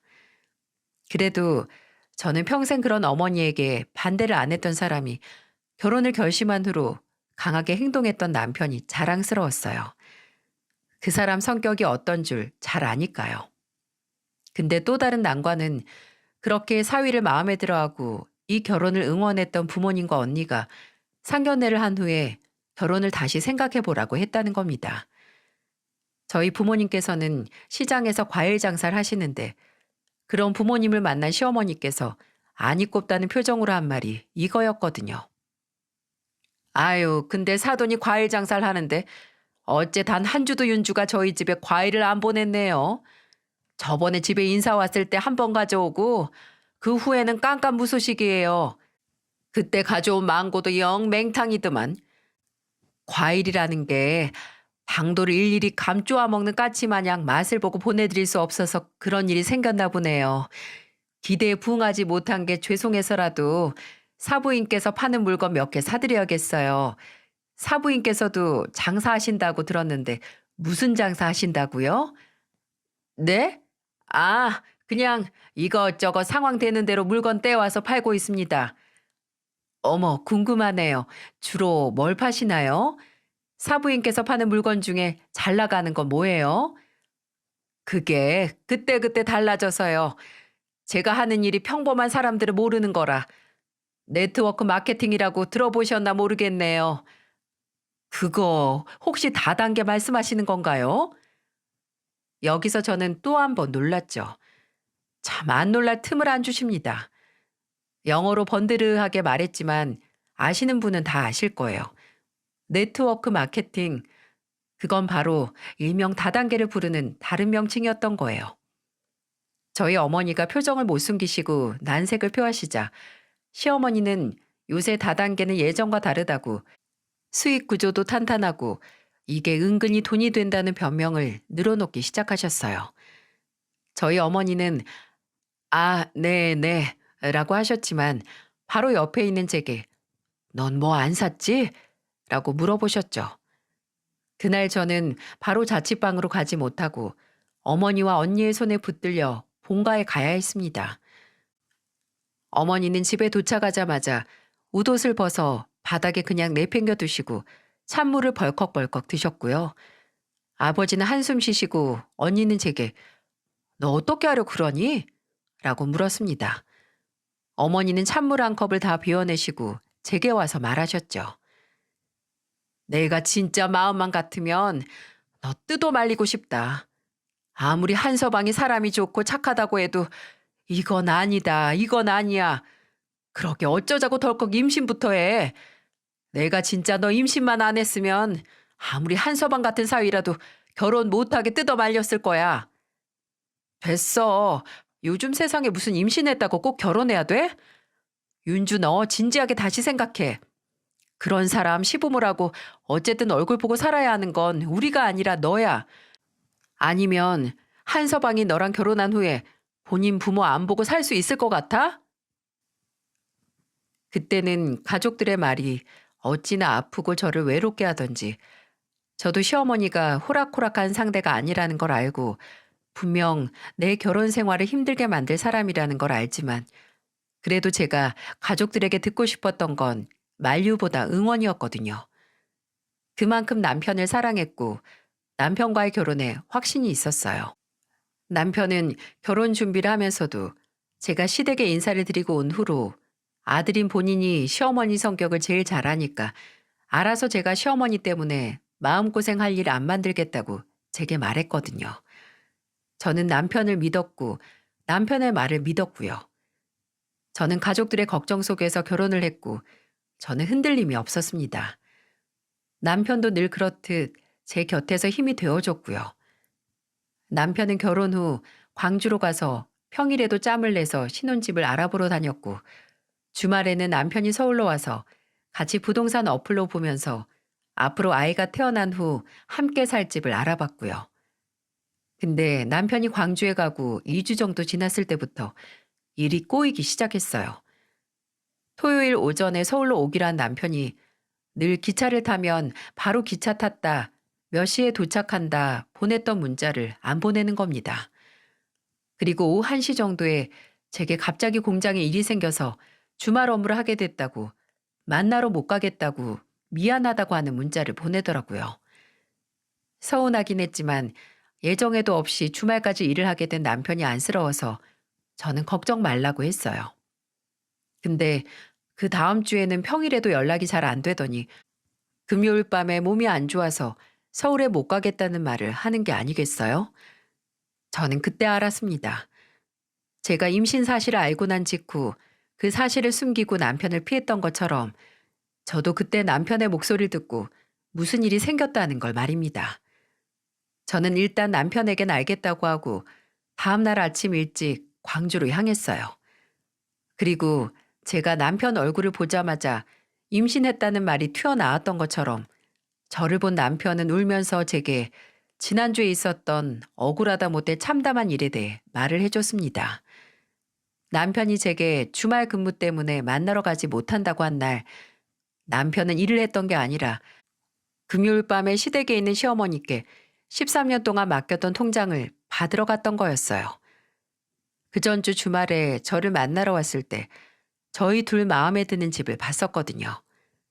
근데 봤던 집들 중에서 제일 비싸기도 해서 남편은 일단 시어머니가 모은 자신의 돈이 정확하게 얼마인지, 그리고 시어머니가 말했던 적금은 언제 만기되는지 알아보기 위해 갔던 거죠. 집은 남편이 모은 돈으로 예식 비용과 혼수는 제 돈으로 하기로 했었거든요. 근데 시어머니는 통장을 보여준 게 아니라 어처구니 없고 분통 터지는 변명들 뿐이었어요. 남편은 그전부터 시어머니가 모은 돈이 최소한 5억은 넘을 거라고 했었어요. 그도 그럴 게 예외가 없으면 13년 동안 생활비 30만 원에서 40만 원 제외한 월급을 모두 시어머니께 관리해달라 맡겼다고 했거든요.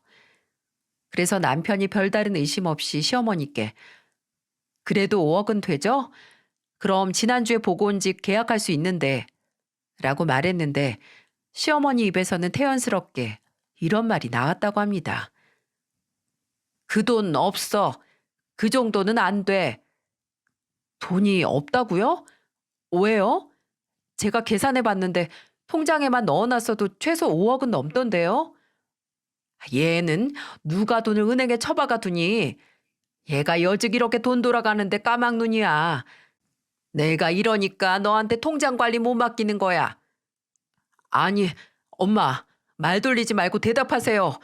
돈이 없다는 게 무슨 소리냐고요? 시어머니는 13년 동안 본인에게 돈 관리를 맡겨온 남편에게 마치 남처럼, 아니 작정하고 13년 동안 등쳐먹을 대로 처먹은 사람에게 말하는 것처럼 뻔뻔하게 말했다고 해요.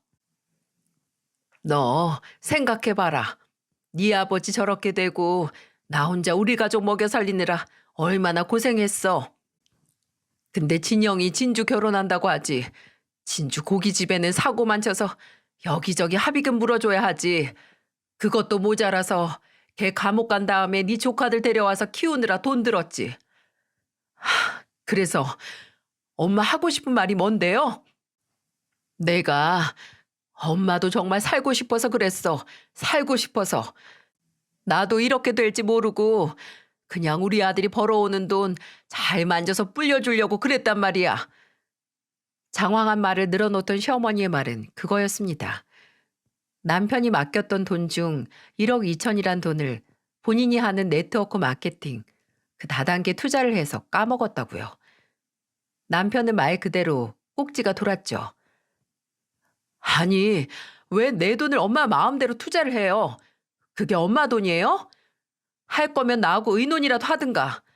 아니, 그것보다 대체 무슨 생각으로 다단계 투자를 해요? 제정신이에요? 내가 그럴 줄 알고 그랬어? 다 너 생각해서. 아휴, 나도 진짜 답답하고 죽고 싶었다고. 됐어요. 그거 엄마한테 도로 내놓으라고 안 할 테니까 그럼 남은 돈이라도 당장 줘요. 1억 2천 빼고 있을 거 아니에요. 여러분은 예상이 가시나요? 맞아요. 그 남은 돈도 이미 통장에 남아있지 않았습니다.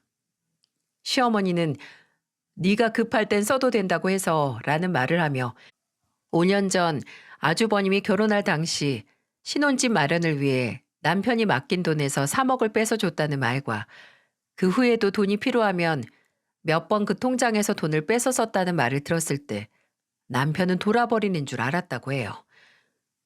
엄마, 진짜 어떻게 나한테 이래요? 내가 내 돈 마음대로 다 써도 된다고, 형이든 누나든 다 퍼줘도 된다고 그렇게 말했어요? 급할 때는 빼서 써도 되는데 꼭 다시 채워 넣어주라고. 엄마도 그건 당연하다고 했잖아요. 그런데 형이 결혼한 지 5년이 지났는데 어떻게 나한테 말도 안 하고 돈도 돌려놓지 않을 수 있냐고요. 정말 나 죽는 꼴 보고 싶어서 이래요? 이게 어디서 부모한테 죽내만의 협박이나 해. 너는 네 가족이 네 돈 쓴 게 그렇게 아깝니? 그리고 따지고 보면 그게 어떻게 네 돈이야? 지금까지 너 키우느라 들인 돈이 얼만데 네 엄마한테 그 정도 권리 있어. 지금까지 그 돈 잘 모아뒀다가 네 가족들 필요할 때 쓰였으면 잘 쓰인 거지. 무슨 돈 욕심이 많아서 엄마 앞에서 입에 거품까지 물면서 이 난리야 난리가. 저는 억울하고 억장이 무너지다 못해 녹아내리는 그날 일을 말하며 제 앞에서 미안하다고 우는 남편을 보면서 혈압이 뚝 떨어지는 기분이었어요. 남편이 너무 불쌍하고 안 된 마음이 든가 동시에 뒷골이 당길 만큼 화가 났어요. 당장 이 문제를 어떻게 해야 할지 가늠이 안 됐고 제게 설명할 것도 막막하고 제 얼굴 볼 염치가 없어서 서울에 못 갔다고 벌벌 떨면서 말하는 남편을 진정시키고 일단 아주버님에게 찾아가기로 했습니다. 남편의 돈으로 집을 사 살고 있는 아주버님에게 가서 상황을 설명하고 따질 건 따진 후에 당장 돈으로 못 돌려받으면 그 집을 팔아서라도 원금을 받을 생각이었어요. 근데 저희가 연락도 없이 찾아가서 시어머니에게 이제야 전해들은 말을 했을 때 남편의 형이라는 사람이 무슨 얘기를 했을까요? 형은 어떻게 내 돈으로 이 집 사서 5년 동안 살면서 이 집 산 돈이 내 돈이라는 걸 말을 안 해? 야, 나도 몰랐었어. 나중에 집 사고 얼마 살고 나서 알았지. 엄마가 줬으니까 그냥 엄마 돈이겠거니 한 거지. 내가 뭐 처음부터 네 돈이란 걸 알고 가져갔겠냐? 아무튼 알고 있었던 거 아니야. 됐다. 더 말해서 뭐해. 이제 나도 실상을 알아서 그 돈 받아야겠으니까 현금으로 3억을 주던지 없으면 이 집을 팔아서라도 줘. 형 결혼할 때 내가 본의 아니게 도와줬으니까 나도 결혼하고 나서 내 가족이랑 같이 살 집 구해야 할 돈 돌려받아야겠어. 이 아파트가 몰랐잖아. 팔고 내 돈 돌려줘도 형한테 남는 돈 있을 거 아니야. 그걸 왜 나한테 말하냐? 엄마한테 가서 말해. 네 돈 관리한 사람은 엄마인데 왜 그걸 나한테 말하고 있어? 그렇게 관리한 돈으로 집 사고 이익 얻은 건 아주버님이니까 당연히 수혜자인 아주버님이 줘야죠. 아주버님은 지금 어머님을 은행처럼 대출받은 거나 다름없어요. 그나마 이 사람이 대출이자 안 받는다고 한 걸 다행으로 아셔야죠. 아, 나도 뭐 이 집 사고 집값 오른 건 조금은 고맙게 생각하는데 나는 엄연히 엄마한테 빌린 게 아니라 받은 거야, 받은 거. 진훈이 너한테 말 안 하고 3억 쓴 건 엄마인데 내가 무슨 상관이야? 진짜 말이 안 통하네요. 뻔뻔하고 무식하고 엄마 손 빌려 동생 돈 가로채서 집 사서 사는 게 그게 뭐가 자랑이라고 그렇게 당당해요? 진짜 어이가 없어서. 재수 씨, 모르면 가만히나 있어요. 여기서 내가 문제가 아니고 13년 동안 엄마한테 돈 맡기고 나 몰라라 했던 재수 씨 남편이 문제인 거니까. 야, 너 앞으로 이딴 일로 나 찾아오지 마라. 안 그러면 진짜 너나 네 마누라 아직 안 태어난 이 새끼까지 이 동네 발 못 붙이게 해줄 테니까. 무슨 깡패인 줄 알았습니다. 하는 행동도 말도 깡패 그 자체였어요. 더 이상 얘기를 하면 주먹 다짐까지 할 것 같고 말이 안 통하니 더 이상의 대화를 이어갈 수가 없어서 저는 서울로 왔고 남편은 광주에 남았어요. 저는 일단 남편을 다독였어요. 시어머니에게 남은 돈을 회수하고 어떻게든 법적으로 그 돈을 받을 수 있는 절차를 알아보자고요. 집은 어떻게든 구할 수 있으니 걱정 말라고 말입니다.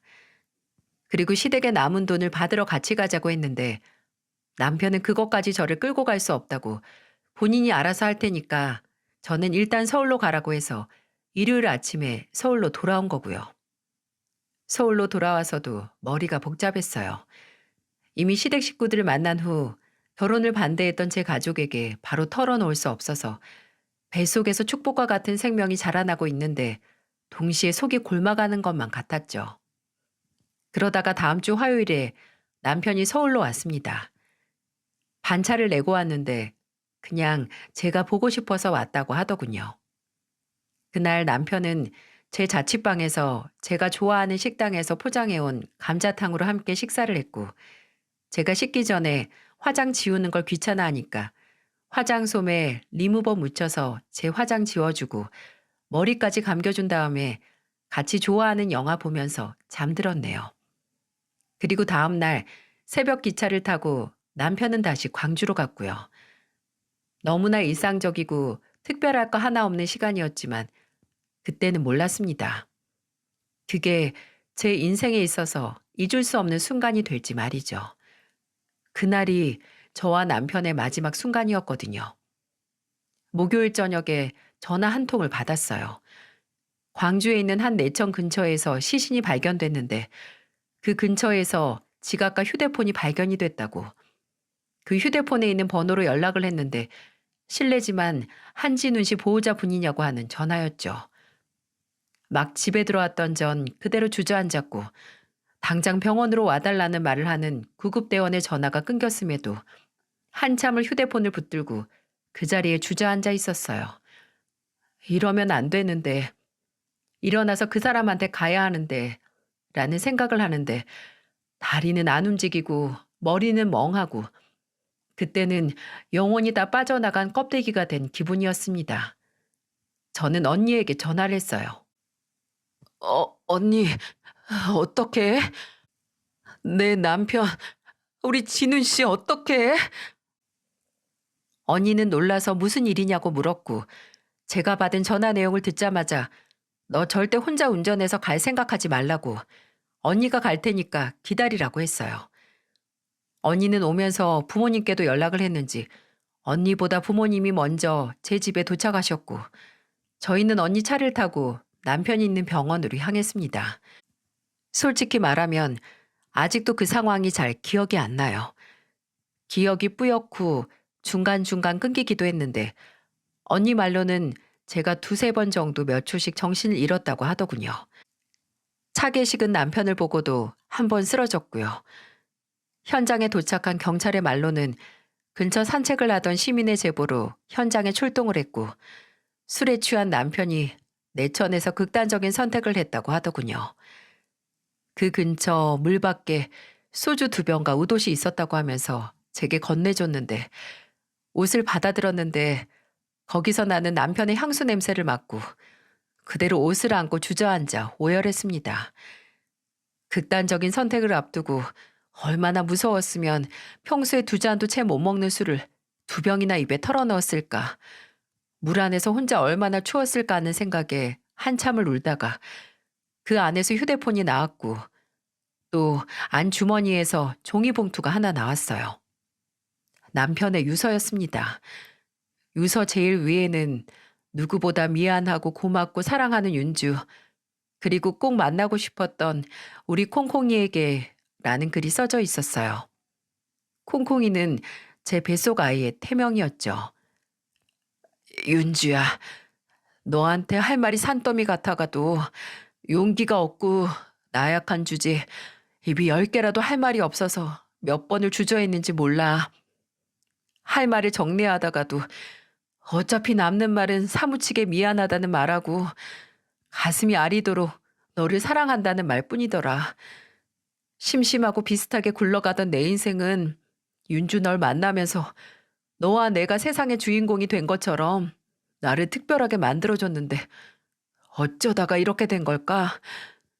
너를 만나 색깔을 찾은 내 인생이 한순간에 다시 색을 잃고 흑백이 된 기분이야.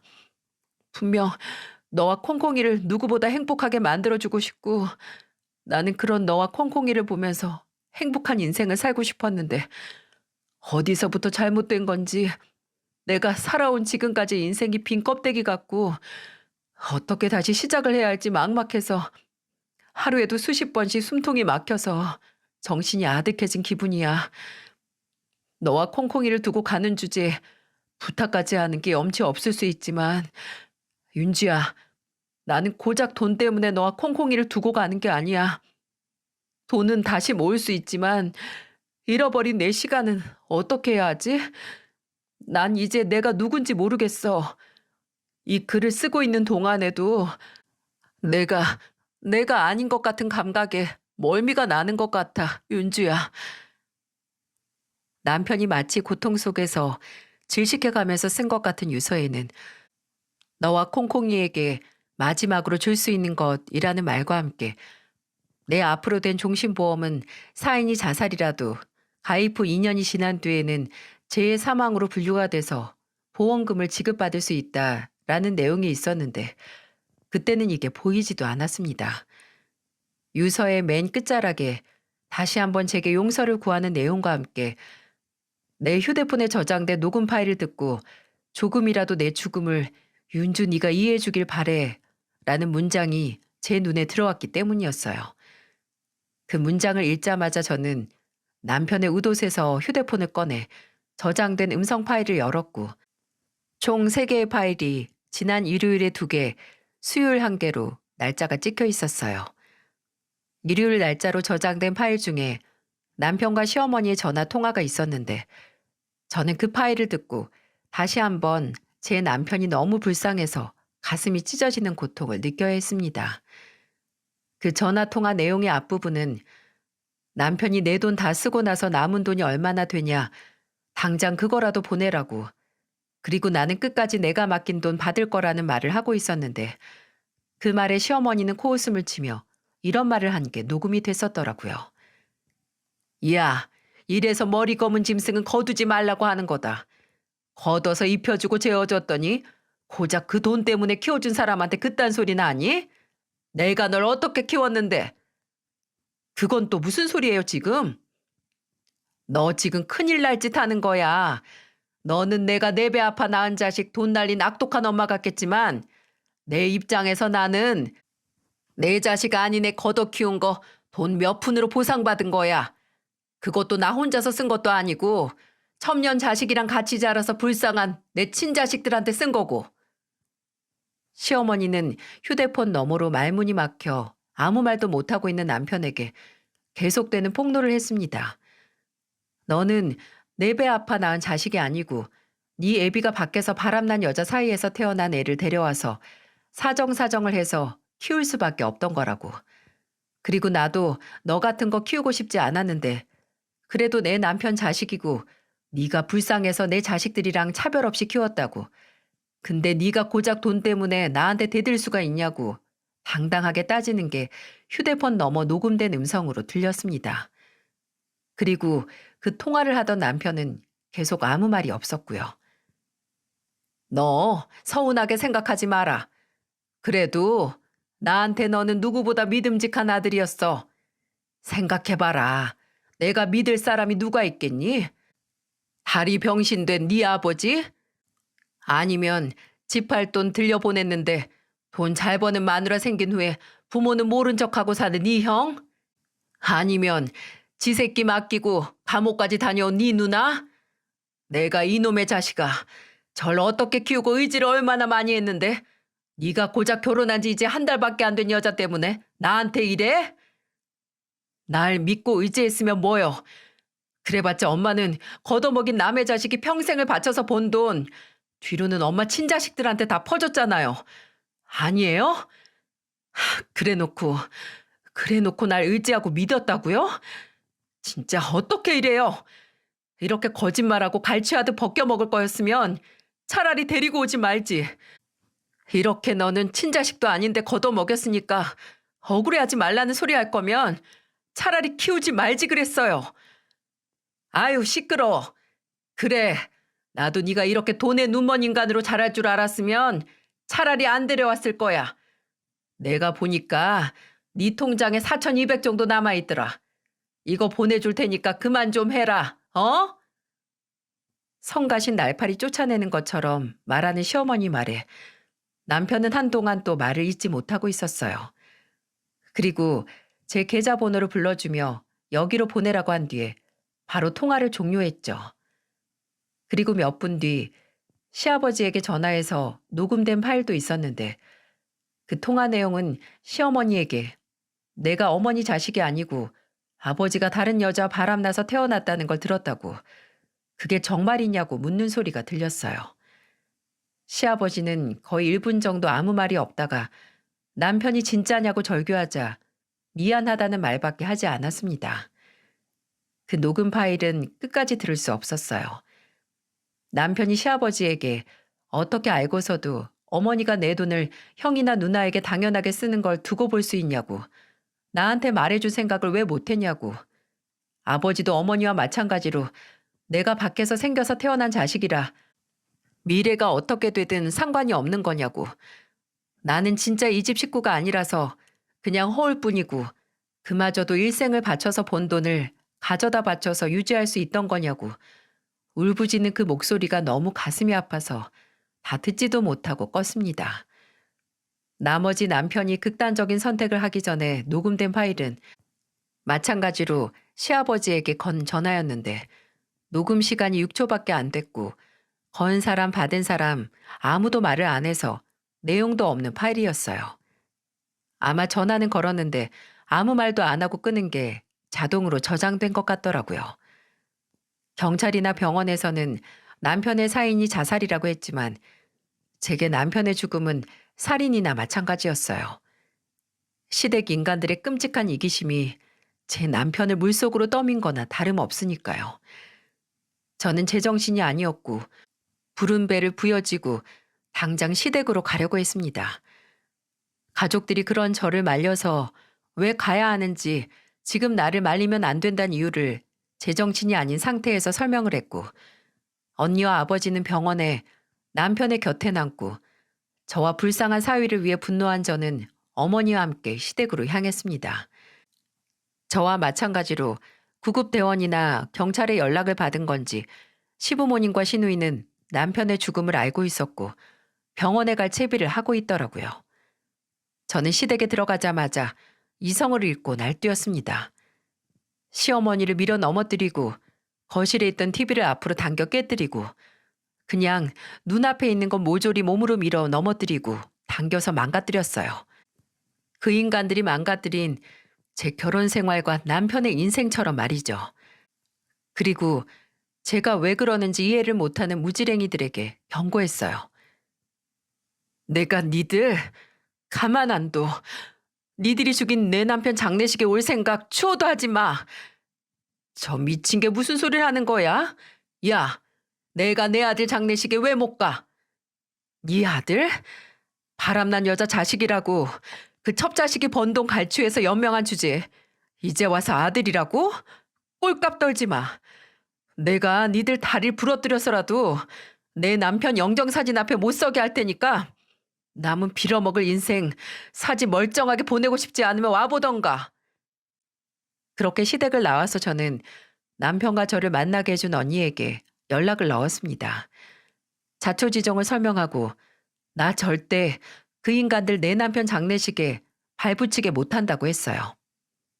언니는 걱정 말라고 지금 남편과 알던 고향 친구들에게 연락하고 본인도 당장 가서 그 인간들 한 발자국도 못 들어가게 해준다고 했어요. 저는 이 말을 남편 장례식에 올 제 친구들에게도 했고 친구들 중 총 13명이 인간 바리케이드를 할 작정을 하고 장례식장으로 모였습니다. 장례식장에서 사정을 들은 남편의 친구들과 직장 동료는 크게 분노를 표하기도 했고 우는 사람들도 있었어요. 급작스럽게 떠난 친구가 함께 일하던 동료가 그렇게 떠났다는 소식에 모두 한마음으로 저를 도와줄 수 있었죠. 시댁 인간들은 빈소 설치하고 나서 남편 입관할 때도 안 오고 영자 설치하고 나서야 등장했습니다.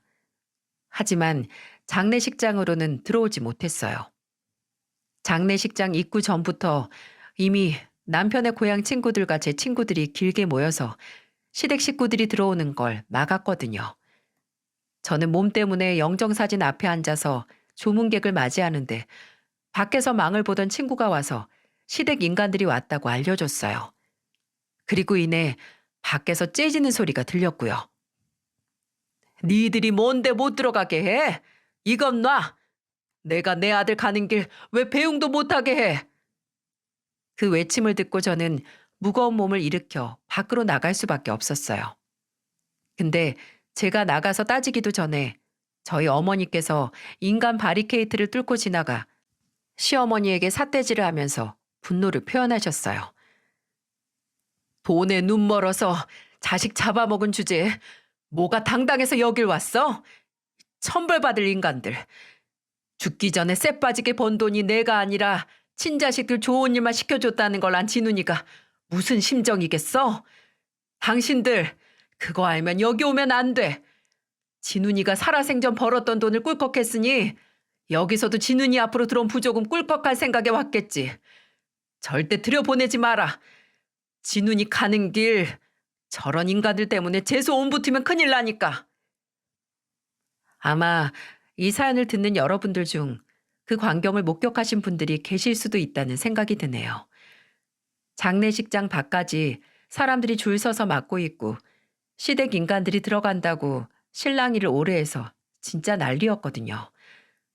근데 정말 저희 어머니 말이 맞았던 게 장례식장 안에 못 들어오게 하니까 장례식장으로 오는 조문객들 보고 시어머니나 아주버님 시누이가 본인들이 아는 사람이면 부족은 본인들한테 주고 들어가라고 호객행위에 가까운 짓을 했다는 겁니다. 다행히 거기서 망을 보던 친구들이 시댁 인간들에게 붙잡힌 조문객들에게 상황을 설명하고 부조금을 중간에 갈취당할 일은 없었네요. 그리고 정말 감사하게도 친구들이 운구할 때까지 남아서 전날 장례식장에 못 들어가고 돌아갔던 시댁 인간들이 다시 돌아왔을 때도 남편이 있는 관 가까이도 못 오게 했습니다. 화장터 가는 버스에 타지도 못하게 해서 저희 가족만 남편과 함께 화장터로 향했죠. 그 후 저는 남편을 납골당에 안치까지 시키고 돌아와서 어떻게든 남편이 평생 동안 모은 그 돈을 시댁 인간들에게서 되찾기 위해 방법을 찾으려고 했어요. 7명의 변호사를 만나 상담을 했는데 남편이 그 돈을 시어머니와 다른 식구들에게 갈취당했다는 걸 입증해서 소송을 걸기에는 증거도 없을 뿐더러 혐의를 입증할 건덕지가 없다는 답변만 들었어요. 간단히 말해서 돈을 되찾기 위한 다른 방도가 없다는 거죠. 그래도 남편이 젊은 날부터 본인의 미래를 위해 모은 그 돈은 꼭 찾아주고 싶었는데 떠난 남편을 볼 낯이 없겠더라고요. 그래도 정말 천만다행으로 장례식장에서 있었던 소동이 소문이 파다하게 퍼져서 시부모님이 사는 동네까지 그 집은 밖에서 만들어 데려온 자식 노예처럼 일 시켜서 돈만 갈취한 파렴치한 인간들 이런 소문이 돌았다는 겁니다. 남편을 소개시켜준 언니가 고향의 소문이 좀 심각할 정도로 나서 시댁 현관문 앞에 날계란을 던지고 가는 사람들도 있었고 천벌 받으라는 쪽지를 붙여놓고 가는 사람들도 많았다고 해요. 그러다가 남편이 떠나고 2달 뒤에 야반도주하듯 이사를 갔다고 들었고요. 도망치듯 떠난 모습이 그 인간들에게 딱 맞는 모습이긴 하지만 저는 지금도 그 인간들이 지옥불에서 불타길 매일 기도하고 있습니다.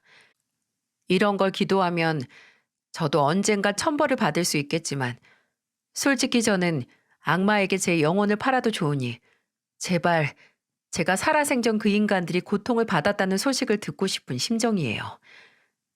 아직도 종종 남편이 마지막에 가족에게 사랑받지 못하고 평생 이용만 당했다는 기억을 가진 채 눈을 감았다는 사실에 치가 떨리게 분노하곤 하니까요. 저는 이래도 되나 싶을 정도로 잘 지내고 있으니 걱정 마시길 바랍니다. 스트레스 때문에 예정일보다 1달 먼저 출산을 했지만 다행히 제 딸은 건강하게 잘 자라고 있어요.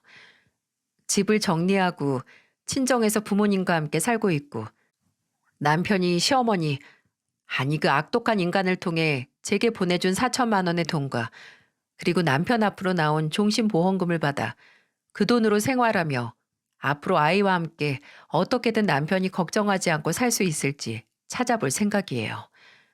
그리고 이 사연은 부디 제 사연을 들은 여러분께서 억울하게 눈 감은 제 남편이 제게 얼마나 소중한 존재이고 특별한 사람인지 알아주셨으면 좋겠고, 또 눈 감기 전 그 차가운 물속에서 사랑받지 못하고 이용당했던 기억을 가진 제 떠난 남편이 제발 그게 전부가 아니라는 걸 꼭 알았으면 좋겠어요.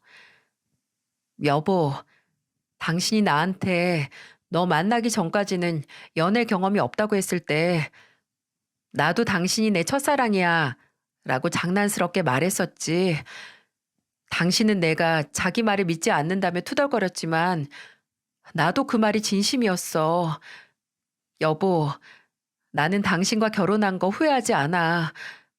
당신은 내가 진심을 다해서 사랑했다고 말할 수 있는 처음이자 유일한 사람이니까.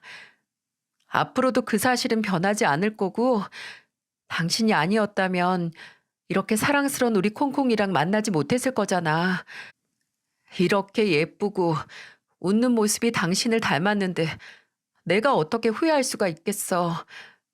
여보, 제발 당신의 마지막 기억이 극단적인 선택을 하기 위해 술에 취해 물에 잠기는 그런 기억이 아니라 그냥 그 마지막 날 나랑 같이 밥 먹고 손잡고 침대에 누워서 우리가 좋아하는 영화를 보다 서로의 숨소리를 자장가 삼아 잠드는 그 기억이었으면 좋겠다. 여보, 콩콩이 아빠, 사랑해. 정말 이 세상 누구보다 사랑하고 내가 그 마음으로 우리 콩콩이 사랑하면서 잘 키울 테니까 걱정 말고 훗날 다시 만나는 날 예전처럼 나 꼭 안아줘야 돼. 세상에 사랑하는 사람과 예상치 못한 이별을 하는 사람들이 없길 바라며 이 사연을 마치겠습니다. 모두 건강하고 행복하셨으면 좋겠습니다. 긴 사연 함께 해주셔서 감사합니다.